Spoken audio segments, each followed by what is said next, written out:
Picture this. It is May 1945. Germany has just surrendered. World War II is over. 60 million people are dead. Cities across Europe are ash and silence. The Nazis are defeated.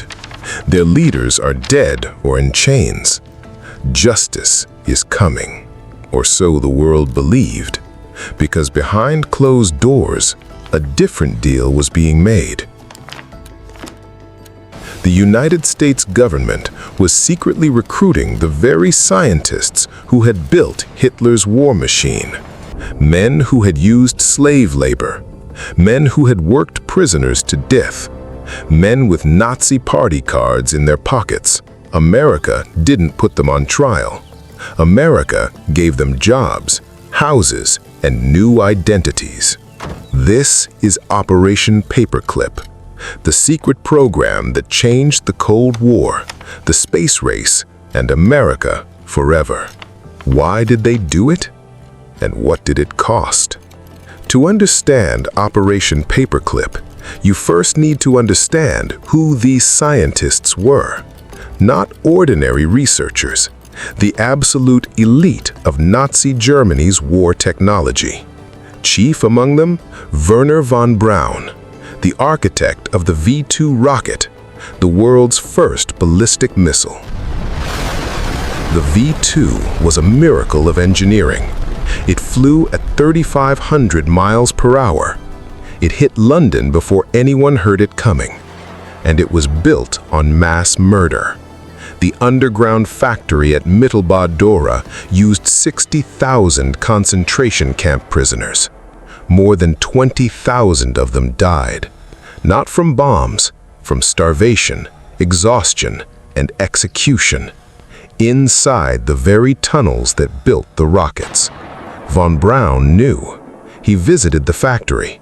He selected prisoners for the workforce himself. He was a member of the Nazi SS. And there were others. Kurt Diebes, future director of NASA's Kennedy Space Center, had reported colleagues to the Gestapo. Hubertus Strughold, the so-called father of space medicine, had conducted freezing and pressure experiments on Dachau prisoners. These were not fringe figures.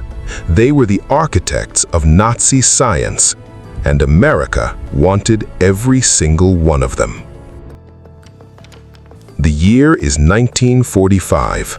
The war is barely over, and the race to capture Nazi technology has already begun with terrifying urgency.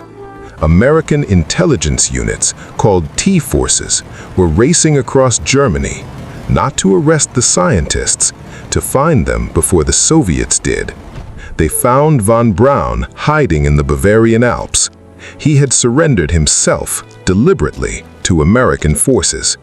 He chose his next employer. He brought his team. He brought the blueprints.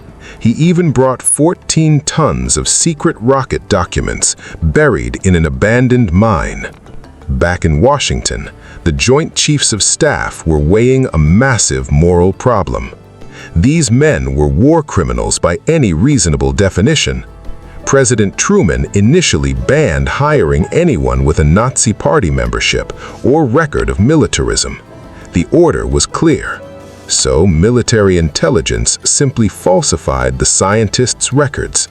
They deleted the Nazi affiliations. They literally whited out the past. The program was first called Operation Overcast. Then, to hide it further, it was renamed Operation Paperclip, after the paperclips used to attach the scientists' new clean files. Between 1945 and 1959, 1,600 German scientists and engineers were quietly brought to the United States. They were given housing, security clearances, American salaries, all while Allied courts were still prosecuting their former colleagues at Nuremberg. The State Department objected. The War Crimes Commission objected. Even Albert Einstein wrote a letter of protest. Nobody listened. Here is the extraordinary, terrible, complicated truth. These scientists delivered results that changed the course of human history. Wernher von Braun led the team that built the Redstone rocket, America's first ballistic missile, the backbone of early American military deterrence. Then came Sputnik. October 1957, the Soviet Union launched the world's first satellite, and America panicked. Von Braun was the answer. His team was moved to NASA. He became director of the Marshall Space Flight Center. The space race had found its leading man. On July 20th, 1969, the Saturn V rocket, designed by a former Nazi SS officer, carried Neil Armstrong to the surface of the moon. One small step for man, one giant leap for mankind, made possible in part by a man whose hands were already stained. The same pattern repeated across the American defense establishment, Nazi scientists embedded in every branch. Walter Dornberger, who had commanded the V-2 missile program, joined Bell Aerospace and helped design early American guided missile systems. Kurt Debus, the man who had denounced colleagues to the Gestapo, became the first director of NASA's Launch Operations Center, the man in charge of every American manned space launch. Hubertus Strughold was placed in charge of human factors in spaceflight. His portrait hung in the International Space Hall of Fame until the evidence against him became impossible to ignore.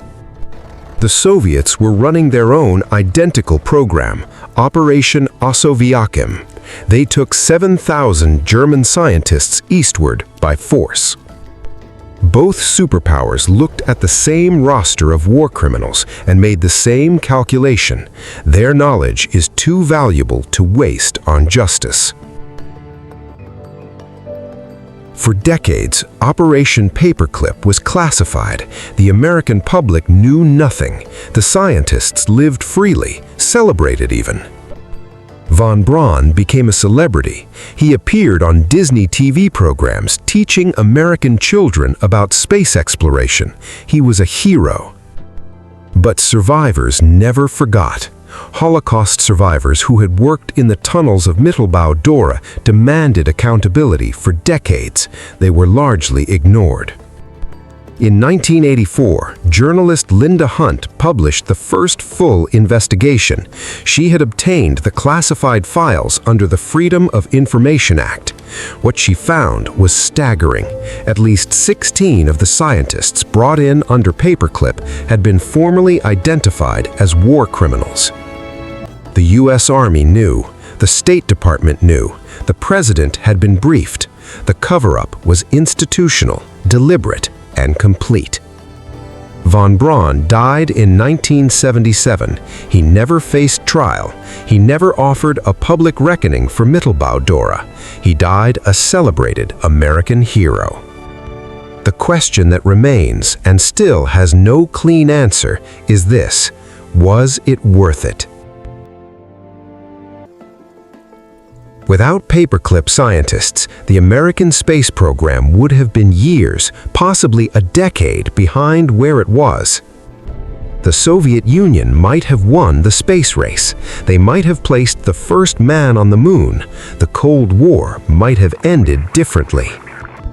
But 20,000 human beings died in the tunnels of Mittelbau Dora, tortured, starved, worked into the ground for the weapons these men designed. And the men responsible lived comfortably in Alabama, in Maryland, in Texas, drawing American government salaries, growing old in the country they helped save.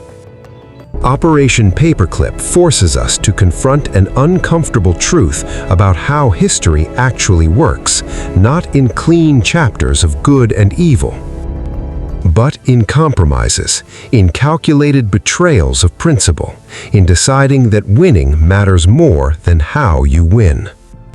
The survivors of Mittelbau Dora testified for years. Many died waiting for recognition that never came at an official level. In 2013, the full classified Paperclip files were finally released.